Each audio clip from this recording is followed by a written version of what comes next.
Two earthquakes. One day, one struck near Tokyo, the other struck right beside Mount Fuji, and I need you to understand something before we go any further. This did not happen in some quiet, boring piece of crust. Japan sits on what scientists call the most complicated tectonic collision zone on Earth, and today that collision zone just reminded us it is very much alive.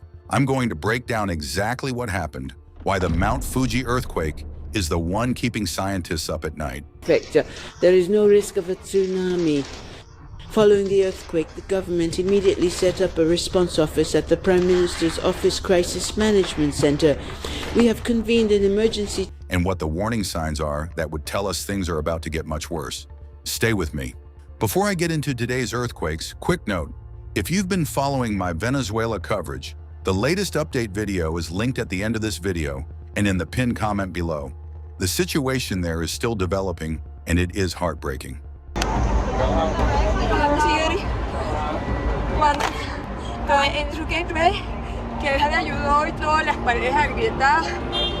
We managed to open the door as best we could, and a cloud of smoke that wouldn't let us see.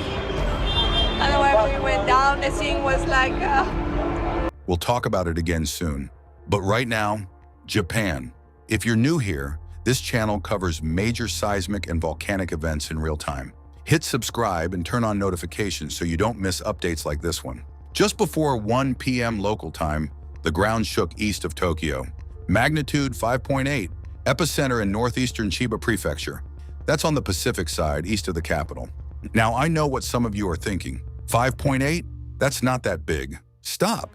We are not in normal times right now. We have Venezuela. We have the Philippines. We have northern Japan getting hit by a 7.2 just days ago. We do not get to wave away a 5.8 near one of the most densely populated cities on Earth right now. The depth was 50 kilometers, about 31 miles. That tells us this is not a surface crack opening underneath Tokyo. This is a deeper earthquake inside the stacked plate system beneath the Kanto region. But here is what matters. It was close enough that people all across Tokyo felt it.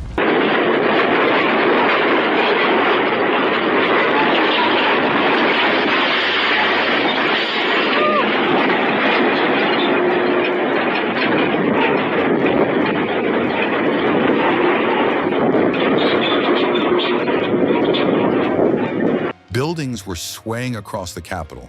And I want to put Tokyo into perspective for a moment because I think people outside of Japan don't fully appreciate what we are talking about when we say the Kanto region. Greater Tokyo is home to roughly 37 million people. That is the largest metropolitan area on Earth, and it does not sit on stable, ancient bedrock the way some other major cities do.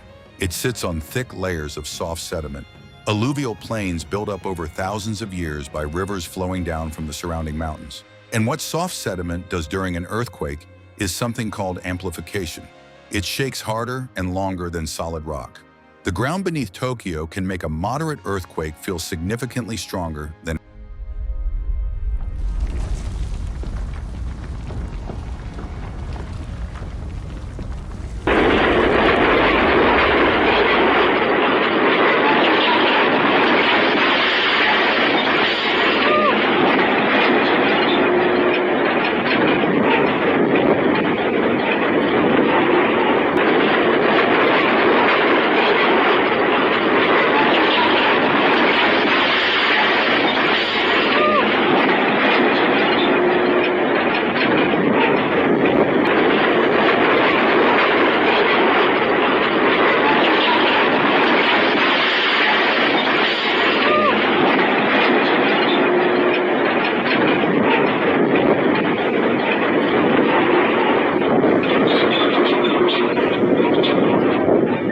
actually is.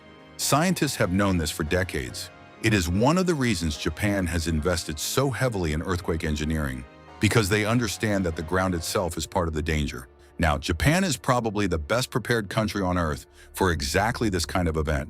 Their early warning systems, their building codes, their evacuation drills, world class. And then think about Venezuela. Tower after tower collapsing, concrete buildings built without modern codes, swaying and crumbling like they were made of paper. I showed you that footage in my last video. The contrast is devastating, and it tells you everything about why earthquake preparedness is not optional. It is life or death. Horrible. È un momento demasiado. No tsunami warning was issued from the Chiba earthquake, but the day was not done. At 10:29 p.m., late at night, people are asleep. The ground shakes again. This time, eastern Yamanashi Prefecture, the Fuji Five Lakes region. Let me say that again. The Fuji Five Lakes region, the northern base of Mount Fuji. Magnitude 5.6 to 5.7, depth around 20 kilometers, roughly 12 miles. That is shallow. And on Japan's seismic intensity scale, this hit a maximum intensity of 6 in the hardest hit areas. 6. That is not barely felt. That is not people noticed a little shaking. At intensity 6, standing becomes difficult. Furniture moves on its own. Objects are thrown off shelves. Weaker walls crack and fail. And in the middle of the night, pure panic. And the epicenter, right there, at the northern base of the volcano, where there is a magma chamber underneath. So is Mount Fuji erupting? Let me be direct with you because I don't want to sensationalize this. No, Mount Fuji is not erupting right now. There is no confirmed eruption, no tsunami warning, no official signal that magma is breaking through the surface.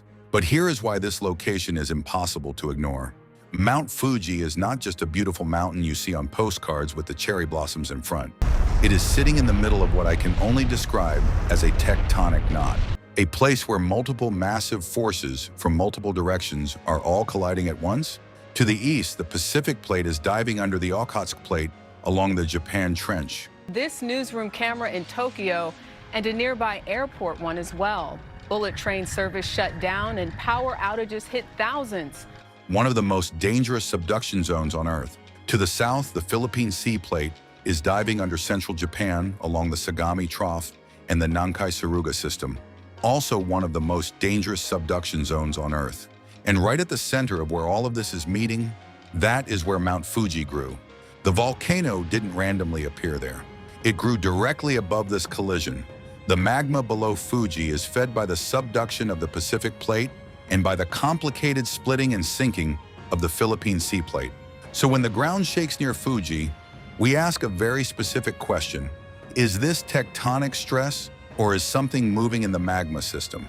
Now I need to tell you something that should make the hair on your arm stand up. Mount Fuji's last eruption was in 1707, the Hoei eruption. It buried the region in ash and was catastrophic for its time. It happened 49 days after the Great Hoei earthquake, a massive subduction earthquake, one of the largest in Japanese history. A megathrust earthquake triggered a volcanic eruption at Mount Fuji 49 days later. And I want to tell you what that eruption actually looked like, because it was not a slow, dramatic lava flow you could watch from a distance. The Hoei eruption was explosive. It threw ash and volcanic debris into the sky for 16 days straight. 16 days. Villages around the mountain were buried under meters of ash and rock. Crops were destroyed across the entire region. Rivers were blocked, causing flooding on top of the volcanic destruction. And the ash cloud reached all the way to what is now modern-day Tokyo, then called Edo, where ash reportedly fell like snow, darkening the sky and coating the city. The economic damage was so severe that entire communities never recovered. People abandoned their homes and never came back. That was the last time. マジで俺やばいっすねうわ time Fuji erupted, and it has been silent for more than 300 years since. Now, Hana, today's magnitude 5.6 is nowhere near the size of the 1707 megathrust. Some disruption has been reported in transport systems, including temporary suspension of train services. I want to be completely clear. Today's earthquake alone is not going to trigger an eruption. But what this history tells us is that Mount Fuji responds to tectonic stress changes. It has done it before. And that is exactly why scientists watch this region so obsessively. That volcano has not erupted in more than 300 years. The pressure has been building, and Fuji is not dormant. It is classified as active. A similar eruption today would not just affect the villages around the base of the mountain. We're talking about major transport routes disrupted, airports closed, power infrastructure damaged, and depending on the wind direction, Tokyo itself, one of the largest cities on Earth, blanketed in ash. An earthquake in this zone could have a magnitude as high as 8. We'll conduct new surveys and recalculate our assessments. Geospatial Information Authority researchers plan to calculate the magnitudes and frequencies of expected earthquakes in these areas. Japanese government studies have actually modeled this scenario. Their own estimates suggest that a Hawaii-scale eruption today could dump enough ash on Tokyo to collapse rooftops, shut down all rail and road transport in the greater metropolitan area, and force the evacuation of hundreds of thousands of people. The total economic cost in those studies runs into the hundreds of billions of dollars. And that is before you factor in what ash does to electronics, to water supplies, to aircraft engines. A single eruption of Fuji could paralyze the fourth largest economy on Earth. That is the stakes we are talking about. That is why a magnitude 5.6 at the northern base of this volcano gets everyone's attention. Are you worried about Mount Fuji? Drop it in the comments below. I read every single one, and it genuinely helps me know what to cover next. Now here is what I really need you to understand, because one earthquake near Fuji and one near Tokyo would already be a busy day. But these two did not happen in isolation. The day before the Chiba earthquake, northern Japan was hit by a magnitude 7.2 earthquake.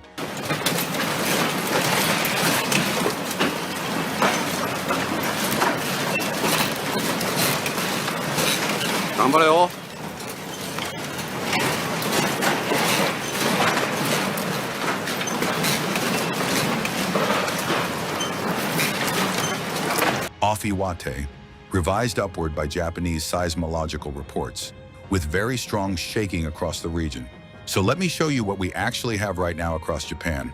North of Honshu, the Japan Trench System is producing strong offshore earthquakes. Under Kanto, the Chiba earthquake shows deeper stress building below one of the most populated urban regions on Earth. Near Fuji, the Yamanashi earthquake hit directly at the volcanic and tectonic junction where the most dangerous forces converge. These are not random, isolated events. These are different pieces of the same larger problem. Japan does not sit on one fault. It sits on a stack of moving plates that interact at depth, and right now multiple parts of that system are releasing stress at the same time. And that is something seismologists take very seriously. When stress releases in one part of a connected plate system, it does not simply disappear. It transfers. It loads adjacent fault segments. The 2011 Tohoku earthquake, the one that caused the Fukushima disaster, did not come out of nowhere either.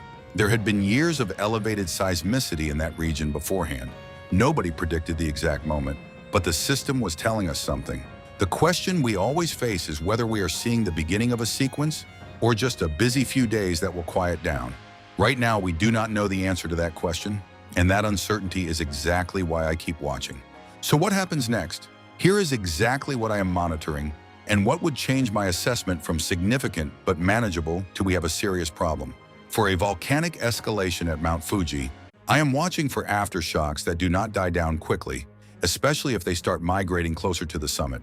I am watching for low-frequency volcanic earthquakes. These are different from tectonic quakes, and they signal fluid or magma moving underground. I am watching for ground deformation. GPS sensors around Fuji measuring whether the flanks are swelling or tilting. I am watching for changes in volcanic gas output. Sulfur dioxide levels rising would be a serious red flag. And I am watching to see whether the Japan Meteorological Agency raises the volcanic alert level. Right now, none of those signals are present, but I will keep monitoring this in real time. And if anything changes, you will hear it from me first. Subscribe and hit the bell, because when things move fast with Japan, I post updates immediately. You do not want to be the last one to know. The situation in Japan is one I am watching very closely, and I'll have an update the moment anything changes. And if you haven't seen my Venezuela videos yet, the footage coming out of Caracas is unlike anything I have covered in a long time. Buildings still collapsing, rescue teams working through rubble, and one moment in the latest video, a rescue crew trying to reach a dog trapped in the debris. That one genuinely broke me. That video is linked right here. Go watch it, and I will see you there.